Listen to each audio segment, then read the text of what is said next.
Bonjour à tous, c'est Nicolas Tesla. Aujourd'hui, on va continuer la série des tutos qui vous plaît tant. Donc aujourd'hui, un sujet très important quand on a une voiture électrique, quand on a une voiture tout court, j'ai envie de dire, c'est la partie GPS et navigation. Donc vous allez voir qu'il y a quelques particularités au niveau de la Tesla. Il y a du bon, il y a du moins bon, on en reviendra en conclusion. Mais d'abord, on va passer sur l'écran.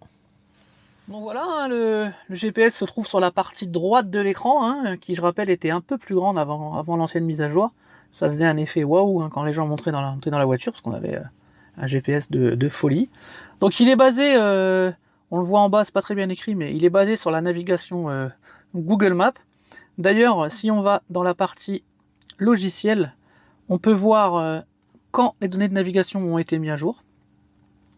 Alors vous allez voir que des fois il revient en arrière, etc. Enfin c'est un peu bizarre, mais donc c'est ici qu'on trouve les dernières données de navigation.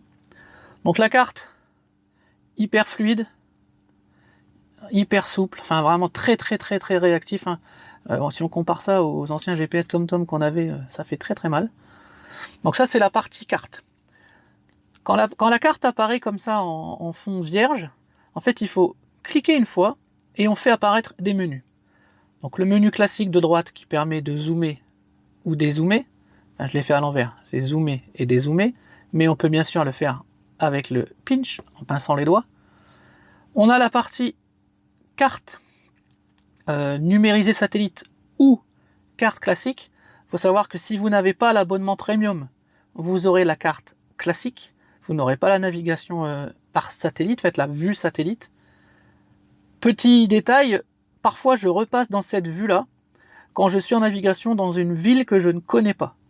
Parce que voilà, un des premiers défauts à mon goût du navigateur, du navigateur et du GPS Tesla, c'est que parfois c'est pas super clair au niveau des villes, dans les rues qu'on connaît pas. Donc moi je me mets dans la navigation par rue, en fait, et c'est beaucoup plus facile à repérer, je trouve. Donc vous m'excuserez, j'ai pas du tout une bonne connexion aujourd'hui, donc c'est un peu lent au niveau de l'affichage. Mais donc voilà. Le fait d'avoir zoomé comme ça va me permettre de vous montrer, que ce soit en vue satellite, en vue carte, pardon, ou en vue satellite. Vous voyez ici, vous avez des couleurs. Orange, rouge, de plus en plus foncé. Ça, c'est le trafic et l'infotrafic qu'on affiche ou qu'on désaffiche en cliquant sur cette icône. Là, vous avez vu, il n'y a plus l'infotrafic affiché. Là, il est affiché. Il faut savoir que pour les personnes qui n'ont pas la navigation, l'abonnement premium, même si l'infotrafic n'est pas affiché, le calcul d'itinéraire du GPS se fera en fonction de l'infotrafic quand même.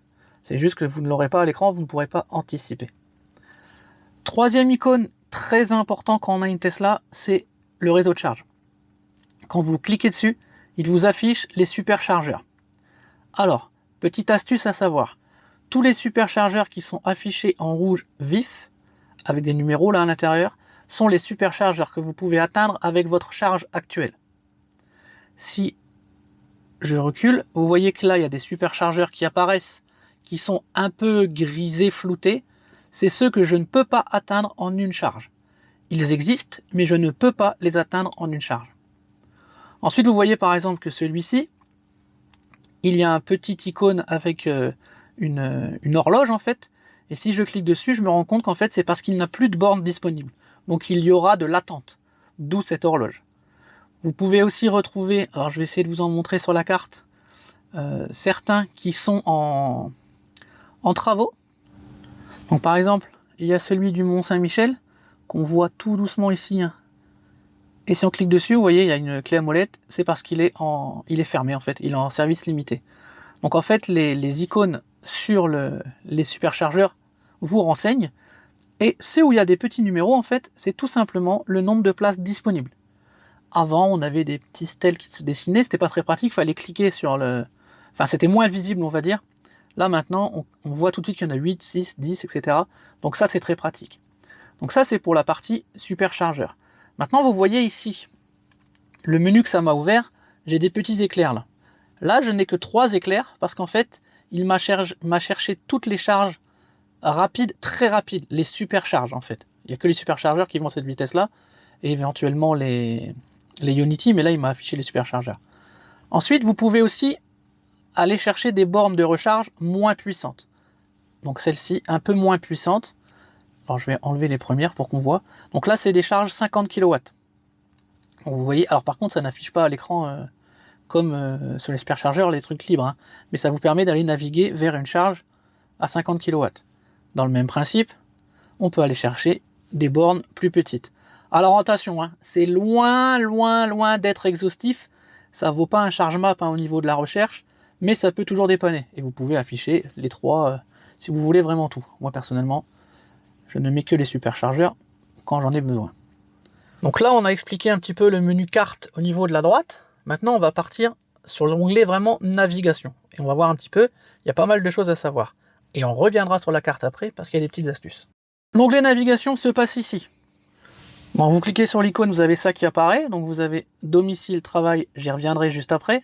Vous avez toutes vos recherches récentes. Les favoris, quand vous en avez, moi j'en ai pas mis. Vous avez mangé et visité, mais franchement pour l'instant ça ne fonctionne pas du tout. Est-ce que c'est à cause du Covid parce que rien n'est ouvert peut-être, mais pour l'instant ça n'a aucune utilité. Je reviens sur les onglets domicile et travail.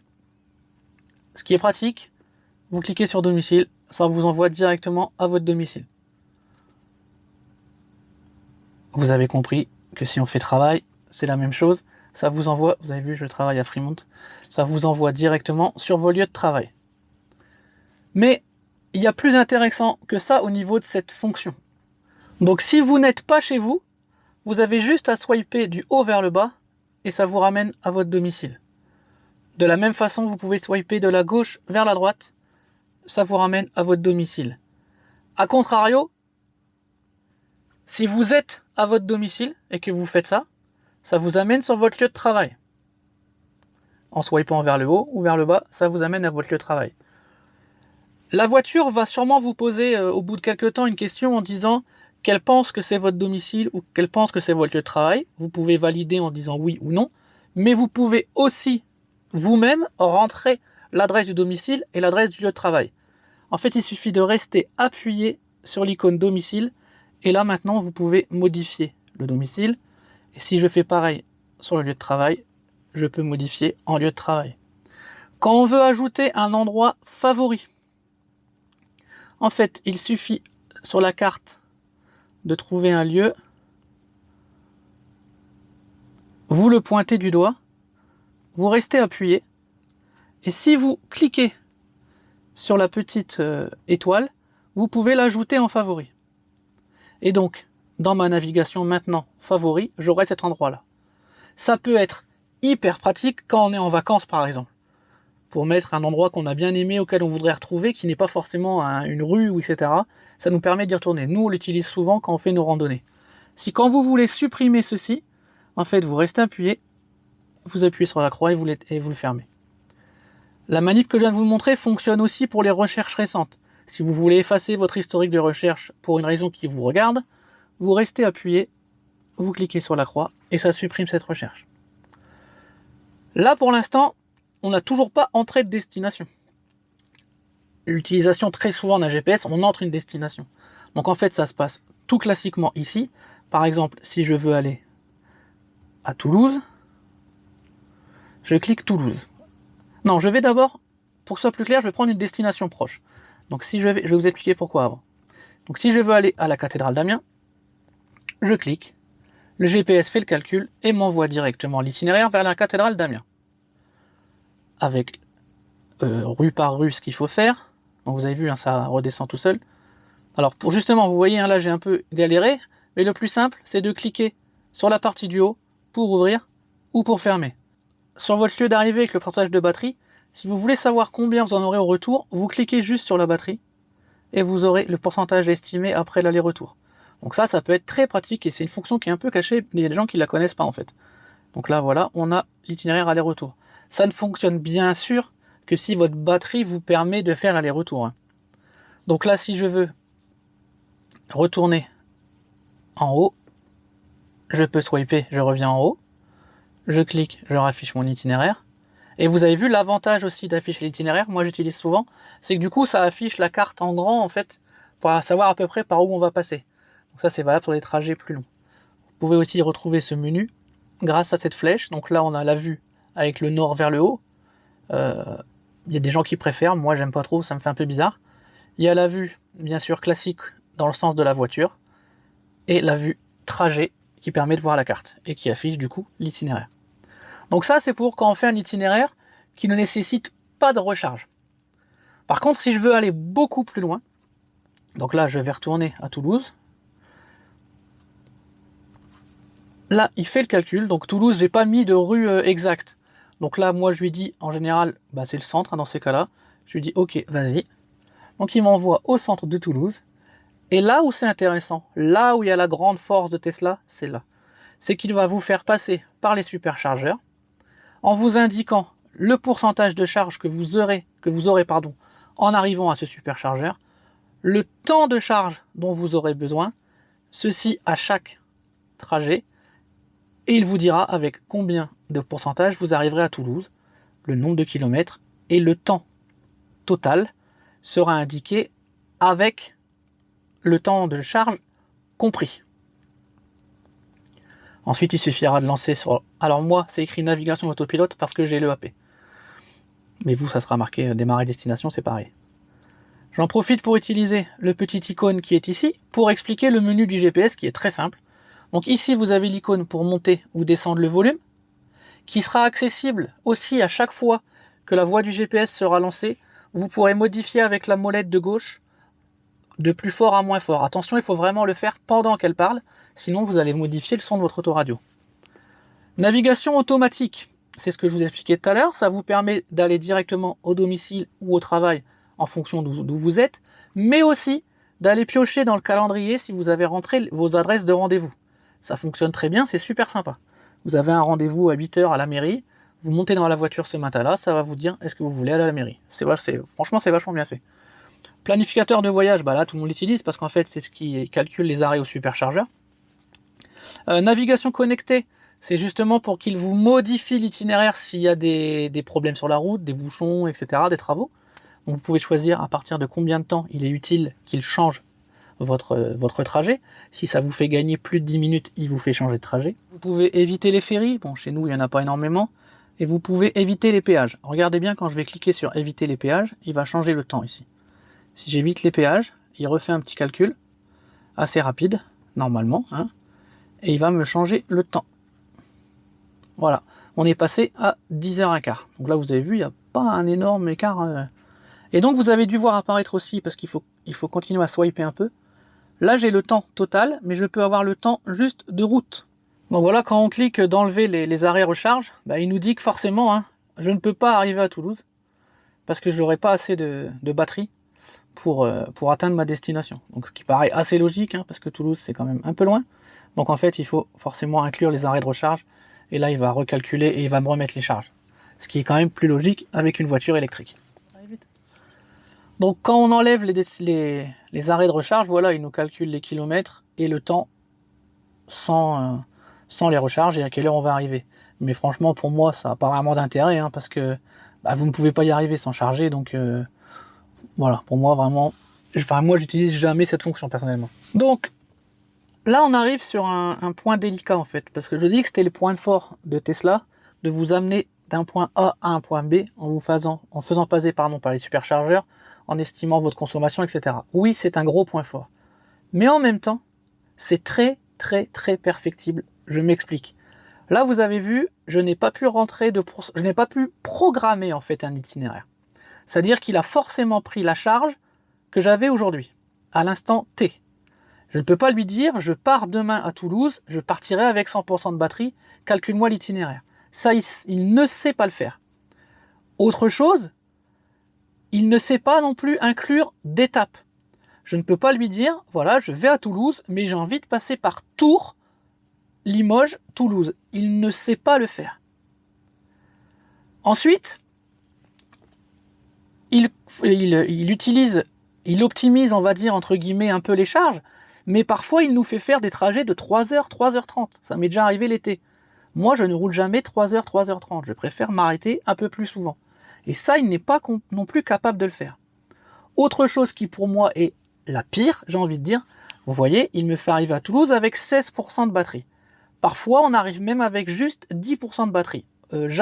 Rarement en dessous, ça peut arriver, mais bon, Le souci, c'est que voilà, comme je vous expliquais dans ma vidéo sur les vacances, si vous ne savez pas si vous allez pouvoir charger facilement en arrivant, ça peut être un souci. D'où l'intérêt d'utiliser pour programmer ces déplacements l'application A Better Route Planner, ABRP, qui n'est pas parfaite non plus, mais qui permet en amont d'un voyage de préparer ce dit voyage. C'est-à-dire, vous pouvez lui dire le pourcentage de charge de départ, le pourcentage de charge que vous souhaitez à l'arrivée. Vous pouvez lui mettre des étapes. Vous allez pouvoir lui dire si vous allez être chargé, s'il va pleuvoir, etc. Moi, j'utilise ABRP pour en fait savoir par quel superchargeur je dois placer. Et quand je pars sur un long trajet, en fait, ce que je fais, c'est qu'en navigation, je ne mets pas ma destination finale, je mets à chaque fois le superchargeur suivant. Et c'est comme ça que je fonctionne. L'intérêt aussi de cette programmation, c'est que la voiture va automatiquement préconditionner votre batterie, si elle en a besoin, avant l'arrivée au superchargeur. Ce qui fait que vous arriverez au superchargeur, votre batterie sera prête à encaisser la charge la plus rapide possible. Alors attention, je ne suis pas en train de dire qu'il ne faut pas utiliser la planification du GPS. Ça marche très très bien.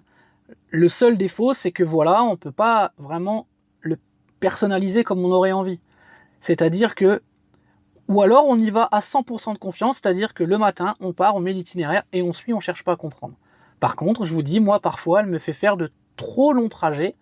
Alors, effectivement, rien ne m'empêche de m'arrêter sur une aire d'autoroute pour les commodités, mais c'est dommage de ne pas utiliser les arrêts pour charger quand on est véhicule électrique. Donc voilà, je pense que ça va être modifié dans la V11, j'en suis pratiquement certain, donc je ne m'inquiète pas pour ça.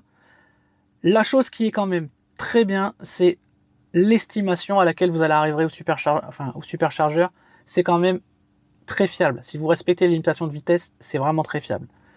Autre chose aussi que vous ne savez peut-être pas, si jamais vous avez roulé trop vite, il y a eu du vent plus que prévu, vous êtes plus chargé que la voiture ne l'imaginait, et que d'un seul coup le GPS se rend compte que vous n'arriverez pas comme il l'avait prévu à la destination suivante ou au superchargeur suivante, il va vous indiquer ici, alors en jaune en général de mémoire, que vous ne devez pas dépasser une certaine vitesse pour arriver à la destination suivante. Par exemple, il va vous dire, si vous voulez arriver à Châteauroux, ne pas dépasser 120 km/h ou ne pas dépasser 125 km/h. Donc ça, c'est quand même pas mal parce que ça vous rassure sur le fait que la voiture contrôle vraiment votre consommation.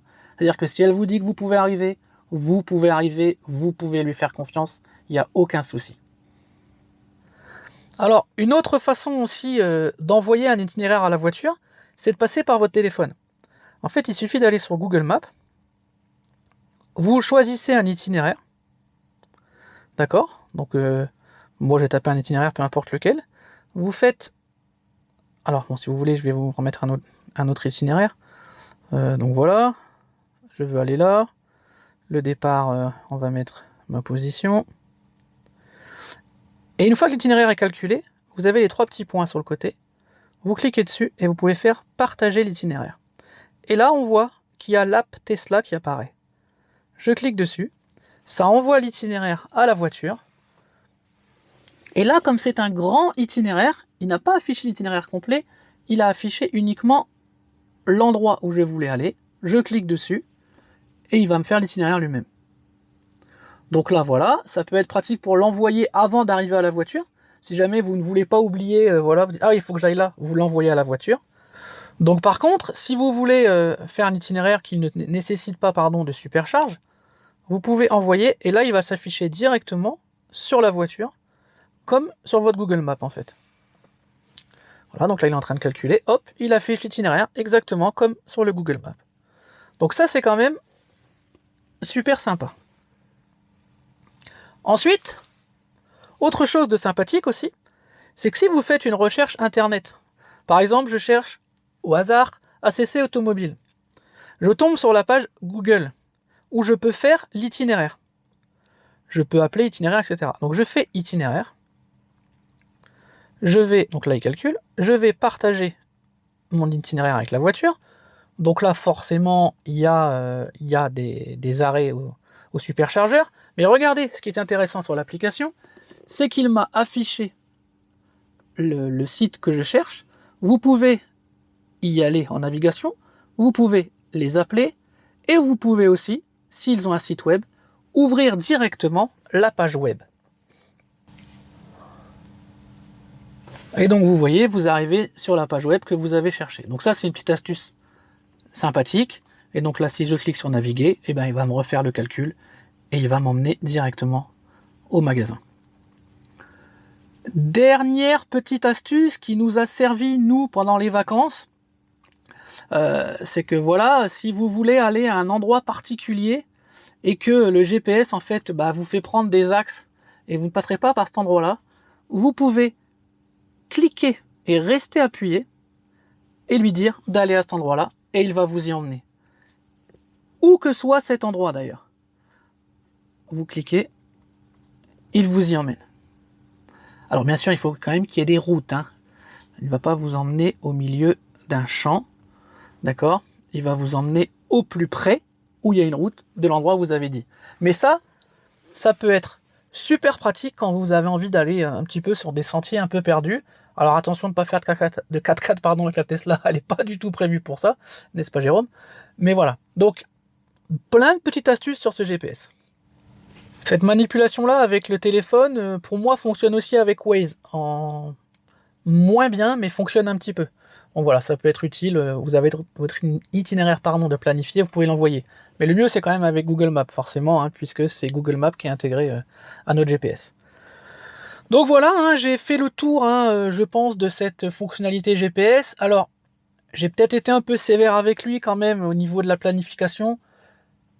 Si vous ne maîtrisez pas BRP, vous pouvez quand même, les yeux fermés, suivre le GPS de la Tesla. Il vous amènera d'un point A à un point B sans aucun souci en calculant votre batterie, votre autonomie. Il n'y a pas de problème.